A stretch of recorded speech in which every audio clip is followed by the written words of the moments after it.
All right, guys, video number 1, properties of real number systems. Make sure you have your notes to follow along.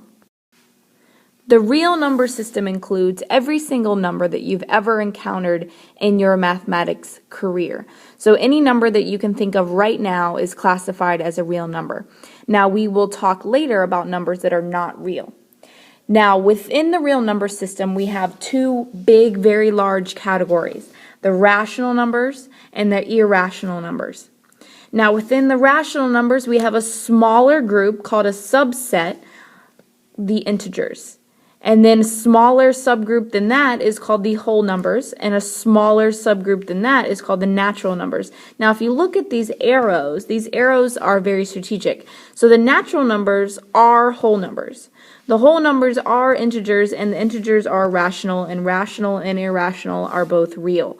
So all of these categories are smaller groups that exist within the group above it.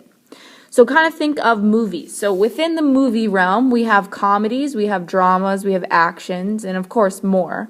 But let's talk about those for right now. So within comedy, we have romantic comedy.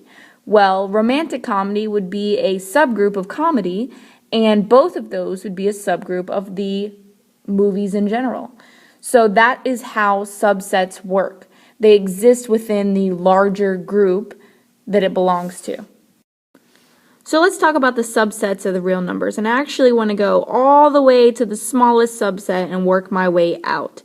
So the smallest set of the real numbers is called the natural numbers.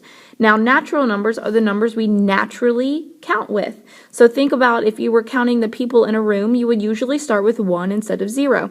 So 1, 2, 3, 4, and so forth, how you would count people are called the natural numbers.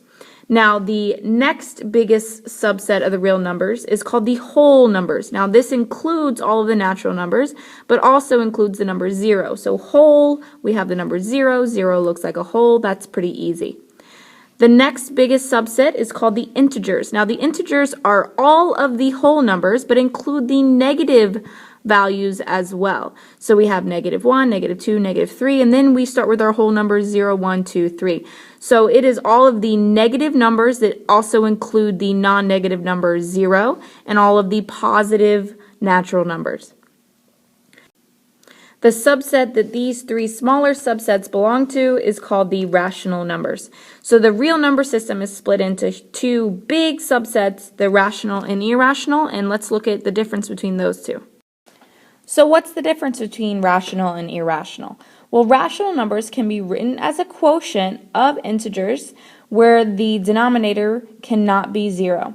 So what does a quotient mean? Quotient just means you are dividing, so that just means a fraction. Integers, remember, are those positive and negative values that also include 0. Remember, we're only talking about the whole numbers or the natural numbers, no fractions or decimals there. And we can also only have terminating decimals. So terminating, what does terminating mean? Well, think about the Terminator. The Terminator usually ends things, right? It ends lives. So terminating decimals means it stops. It has a beginning and it has a definite end. So for example, 1/8 can be represented as 0.125, therefore it terminates, it definitely stops. So we know that 0.125 is rational as well as the equivalent form 1/8. Now repeating decimals are also rational. So decimals that have a pattern that repeat forever and ever are also rational. So for example, 1/3 is 0.3 repeating. Since we know what this number is going to look like forever and ever, we can say that it is also rational because we can represent it as a fraction. Now, irrational numbers are all the opposite counterparts of that. They are non-terminating, which means they just continue on forever and ever, but here they have no pattern. So like 0.3 repeating has a pattern, the irrational values do not have a pattern and they do not ever stop. Also, anytime you see a radical, so anytime you see the square root, we know that that is for sure irrational as long as it does not simplify. So square root of 2 is this value right here, but it keeps going, and no pattern in particular if you put in your calculator. So we say this is irrational. It cannot be written as a quotient of two integers. So Freedom High School is sponsoring a charity race For this charity race, we have P amount of people. So what set of numbers best describes the number of people? Well, if I'm counting people, usually when I count people, I start with 1, 2, 3, because if there was no people there, I wouldn't be counting them at all, so I wouldn't start with 0. So that means that I start with 1, 2, 3, and we know we call those numbers the counting numbers or the natural numbers. So the correct answer here would be natural numbers, but let's look at the other ones. Integers, remember, are negative, so I can't have a negative amount of people. Rational numbers, well, that's not completely incorrect because natural numbers falls under the subset of rational numbers. But the reason why I didn't choose C is because it says best described, so that's the smallest subset. So let's look at these numbers and decide which subset or subsets of the real numbers does each belong. So the number 27, well, I can count 27 people in a room. So that is a natural number. That's going to be the smallest subset. But remember, natural numbers fall underneath the whole numbers. But wait, whole numbers are also integers. And integers are also rational. So the number 27 is actually a part of all 4 of these subsets, but the best smallest one would be natural. The number 0, well, 0 belongs in the whole number system, so that's going to be the smallest, and then again, of course, it would fall into all 3 of these categories, whole, integer, and rational. Negative 12, well, that's going to be an integer. And remember, if it's an integer, it's also rational, so it falls under the category of rational, but we're going to look at just the smallest subset. 5/7, well, 5/7 is going to just be a rational number. Any fraction that cannot be reduced down is just rational. Square root of 41, well, square root of 41, if I actually type that in my calculator, I get some long decimal that doesn't stop, so that is actually irrational. 2.3567 is for sure a decimal, so that's going to knock out all these smaller subgroups, but it does for sure terminate, which means it will be rational. If I wanted to figure out the fraction that represented, I could. Negative 3.67 repeating, well, that does have a pattern and it does repeat forever and ever, so I could figure out the fraction that represents, so that is also rational. Square root of 25, well, the square root of 25 at first might look like an irrational number, but it actually reduces down to just 5, so that is a natural number. And remember, natural numbers belongs to all of the other larger subsets as well.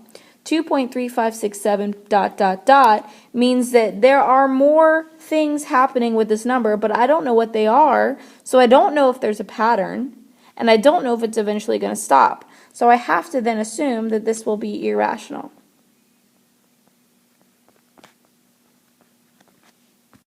So here are a few real numbers, and we want to put them on a number line and figure out where they belong with respect to each other.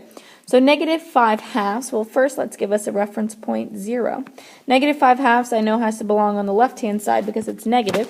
Well, negative 5/2 is actually 2.5. So let's go ahead and draw the numbers negative 1 and negative 2 and negative 3. And it's going to be about halfway between negative 2 and negative 3. Square root of 2. Now, I do not want you to use a calculator to do this. Square root of 2. Well, what is the value of square root of 2? Well, what's the value of square root of 1? Well, square root of 1 is 1. What's the next perfect square that I know? Well, that's the square root of 4. The square root of 4 is 2. So that means the square root of 2 has to live between them. So it's between positive 1 and positive 2. So let's just go ahead and draw 1 and 2 on my number line. And it has to exist between them.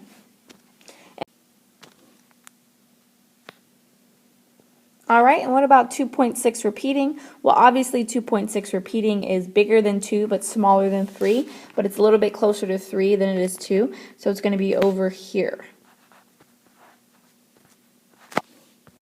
So how does the number square root of 26 compare with 6.25? Again, I do not want you to pick up a calculator. We should be able to do this without it. So square root of 26, Well, it's not a perfect square, but I do know what the square root of 25 is. The square root of 25 is 5. And, well, the square root of 36, my next perfect square, is 6. So it looks like it's between 5 and 6. So if I'm going to compare square root of 26 and 6.25, if the square root of 26 lives between 5 and 6, that must mean that the square root of 26 is going to be less than 6.25. Now, of course, we know that we can write this the other way. We can write it as 6.25 is greater than the square root of 26. So go ahead and give these a try and include these in your notes.